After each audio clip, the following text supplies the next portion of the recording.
Good morning everyone. I hope तुमने सब ठीक थी तुम गोटे गोटे भैकेंसी आणिकी आमर हूँ उत्कल बलराम भद्रक जोटा कि डिस्ट्रिक्ट यहाँ कौन कि भद्रक डिस्ट्रिक्ट यहाँ कंडक्ट कराई जोटा कि पंचायत लेवल गोटे जब रहा भाई मैंने तुम संपूर्ण आम कंस्ट्रक्चर जब रही आउ कि रही ये कौन रोचे ना कैटेगोरी यहाँ गवर्नमेंट जब रहा यहाँ आम कंस्ट्रक्चर है और कथबार्ता नेम ऑफ द पोस्ट गुड़ाक भाई मोर रोचे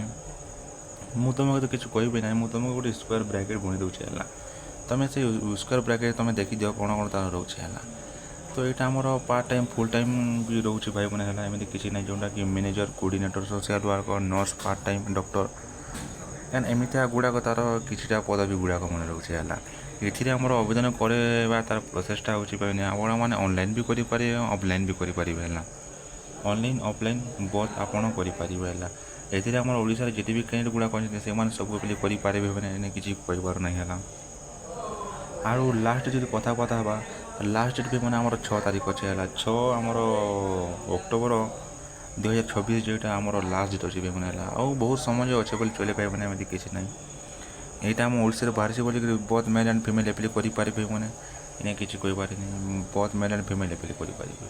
कथबार्ता हाँ एजुकेशन क्वालिफिकेशन गुड़ाक एजुकेशन क्वालिफिकेशन भाई मोर रोचे आपणकर पोस्ट आपड़ क्यों पोस्ट अच्छा तो से भाई आप गोटे यहाँ आमर किसी मास्टर जोटा कि मैनेजर कोऑर्डिनेटर कथा कहूँ यहाँ आमर से master of sociology and work of physiology जोटा कि अच्छे यहाँ आम मैनेजर कोऑर्डिनेटर रही सोशल वर्कर कौन ना आप गोटे सोशल वर्कर आप गोटे डिग्री कंप्लीट कर कथा बोलूला आ डिग्री कंप्लीट कर डिग्री कंप्लीट पार जोटा कि आम देखे और नर्स जो कथबार्ता आप गोटे बीएससी नर्सिंग कंप्लीट कर और पार्ट टाइम डॉक्टर भी मैंने आप गोटे 5 ईयर गोटे एक्सपीरियंस देवार कथा बोलूला 5 वर्ष एक्सपीरियंस 5 वर्ष रखा ना 2-3 वर्ष थे भी तुमको रखी किसी कहब ना आर गोटे आज सर गोटे चौकीदार यहाँ आप गोटे मैट्रिक 10 पढ़ी आप गोटे एलिजिबल हो पारे इन्हें किसी कहबार नहीं है यहाँ आम कंस्ट्रक्चर बाहरी भाई मैंने बोली देख ये गोटे देख तार केते गुड़ाक पोस्ट गुड़ाक बाहरी देख मैनेजर कोऑर्डिनेटर गोटाए पोस्ट कथबार्ता है सब आम गोटाए पोस्ट गुड़ाक बाहरी है यहाँ आमर सब गोटाए पोस्ट बाहरी गोटाए पोस्ट आम टोटाल 11टा पोस्ट बाहरी है जोटा कि आम और एज लिमिट कथबार्ता भाई मैंने आम एज लिमिट देखे देख मिनिमम तो आम 21 देखे भाई मैंने है और मैक्सिमम 45 जोटा कि आम देखे यहाँ आम गवर्नमेंट रूल थाए भाई मैंने गवर्नमेंट रूल कौन कही था ना कि आज पर गवर्नमेंट तो आमर एज रिजर्वेशन गुड़ाक अच्छी जोटा कि यहाँ हूँ आमर age reservation OBC SC ST ex service man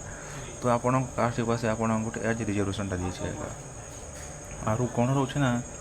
ये गोटे देख आप सैलरी भी से हाईलाइट कर किसी कहबार नहीं मैनेजर कोऑर्डिनेटर पाई भाई मैंने देख यहाँ 23,000 18,000 11,000 और जो पार्ट टाइम डॉक्टर कहे भाई पार्ट टाइम डॉक्टर आम 9,000 रोचे है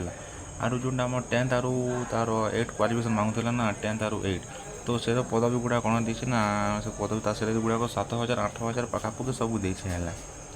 ये आमर किसी कहबार नहीं आ गोटे देखे आम सिलेक्शन कौ बेसिस से हम आमर सिलेक्शन गुड़ाक भाई मैंने आम सिलेक्शन लिखिदे से आपणकर गोटे मार्क बेसिस हम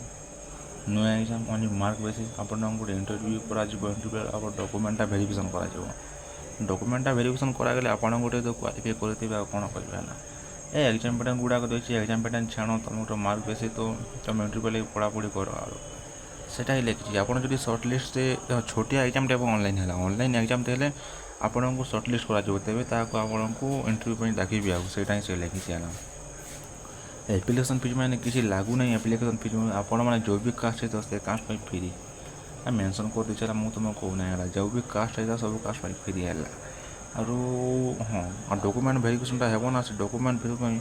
आपन गोटे दरकार हम HS certificate process certificate caste certificate Aadhaar certificate Aadhaar card caste certificate तो एमती गुड़ाक डॉक्यूमेंट गुड़ाक आपन से देखी कौन कौन मांगुचे है अलरेडी भाई मैंने डेट जो देखुव यहाँ लास्ट भी मैंने 6 तो आज भैकेंसी एट दिस वीडियो भाई मैंने।